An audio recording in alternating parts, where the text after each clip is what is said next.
No, I didn't watch the Oscars. It's gross. I think what happened. Propaganda.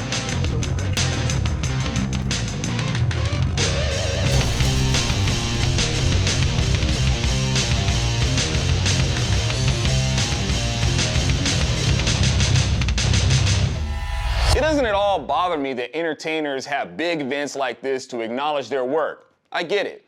Being an entertainer is hard work. You know, I'm not being sarcastic. Let's say if you're a musician, and you're playing in a band, and speaking from my own experience, and I know a lot of musicians will agree, do you know how difficult it is just to put a band together? To find the right combination of people, and finding them is half the battle. There's keeping the band together. It took years to find the players for my band 20 Pound Sledge. Years. Now, in lots of bands, they usually do the writing together, which is another very difficult task, because you will struggle trying to construct songs. It's often like tying horses' tails together and then telling them to take off running. All you see is people smiling on stage, playing a tune, but you don't see the wrestling that often goes on to put the songs together. And this could go on for years before you ever see those artists surface. Thousands of hours are finding their production in the rehearsal room or on whatever small stage they're able to get on. Loading gear into their vehicles and unloading it for the stage, unload it from the stage, back into your vehicle, and then unload it back at the place of origin. And you have to try to do this as much as possible to create a following, which is very expensive.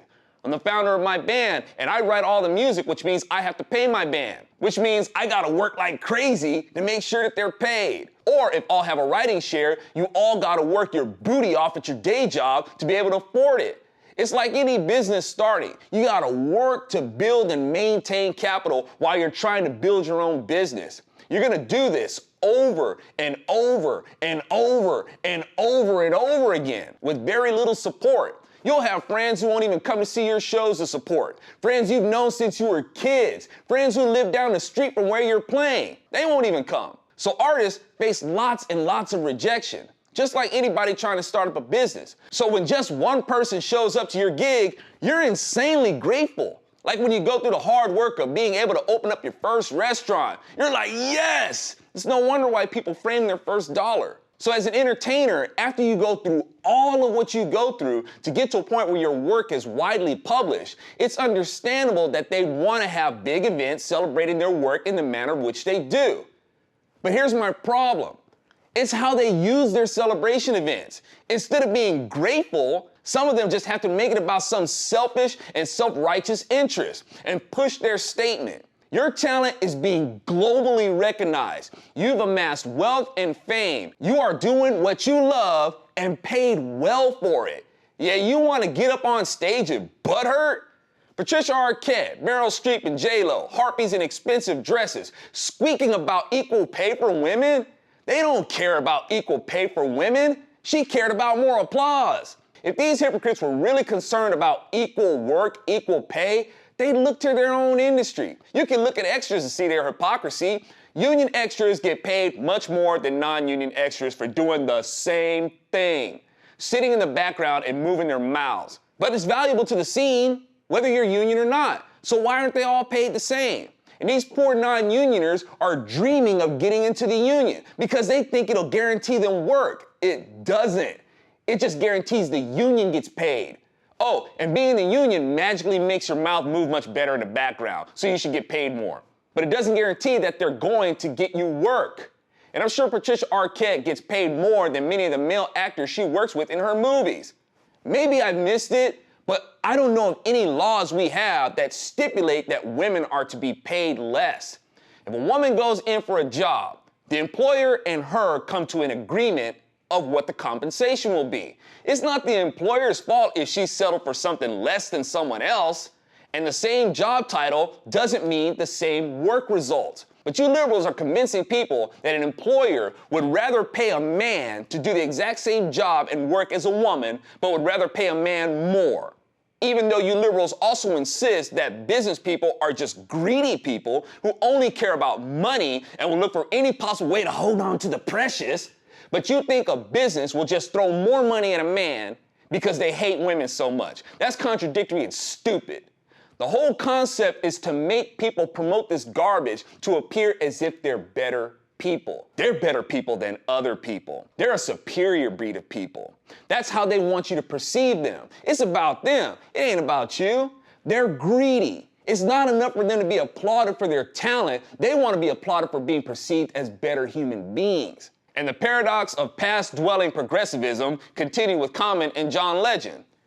John Legend saying this in front of the crowd of progressives and receiving applause for saying things like 50 years ago is today. The civil rights struggle is still today. The past is today. Now that's progressive.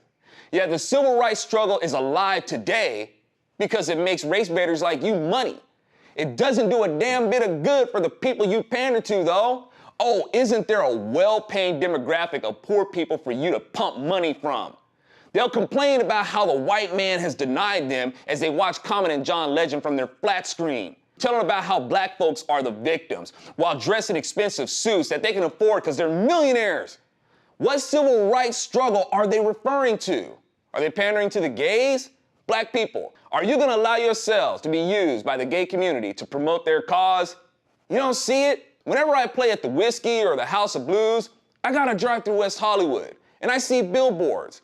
West Hollywood has a very open population of homosexuals, so they have a lot of billboards concerning HIV. But you know who they mostly feature on their billboards? Black men. The gay community used the black man as the patsy for the HIV problem, while using them to gain sympathy votes for their cause. The homosexuals will try to use the black plight to advance their cause and say things like, there was a time when blacks and whites couldn't be married. Yeah, and it was Democrats who imposed the anti-miscegenation laws, but gays and blacks mostly vote Democrat. Weird, right? And want to call Republican blacks sellouts. Dude, there's a lot of money in butthurt. And if my band 20 Pound Sledge was all about being rich and famous, we'd be all about the butthurt too. Every song we would do would be, my butt hurts, my butt hurts. Of course we'd like for our work to be widely known and for it to be lucrative, but not like that. That's selling out, man. Making money off people's misery? No thanks. We want to rock people out of misery, crank up the decibels of demolition and sledge down them walls of butthurt and get you a good snort of that funky air of freedom. Freedom ain't always fresh air. Sometimes the air is funky because you got to get greedy to get your sledge on to keep it. Because there's always going to be people trying to build walls around you, policies that infringe upon the balance of freedom. The idea is that wall you into thinking you're a victim. You got to keep sledging through that and stay free. That's how my band rolls. We throw down as free people, not as a butt-hurting band waiting to overcome. We party with the Lord. We done already overcome. The Lord anoints agents to carry out such wills. Abraham Lincoln was such an agent, and the soldiers who took up arms during his presidency. They were agents who knew that the Lord is the truth, and the truth sets men free. So as real Christians, they had to fight to set men free from the liars who said that they weren't. MLK was an agent, and y'all haven't figured out what the Lord did through MLK and embraced the gospel message of freedom that MLK passed on to you while trying to call yourselves progressives, yet still butthurting over something that the work of the Lord did through MLK had already defeated. You still want to drag people back there. Hey, it's more money for you, right? I'm Alfonso Rachel with ZoNation, and the butthurt stops here. No, I didn't watch the Oscars. It's gross.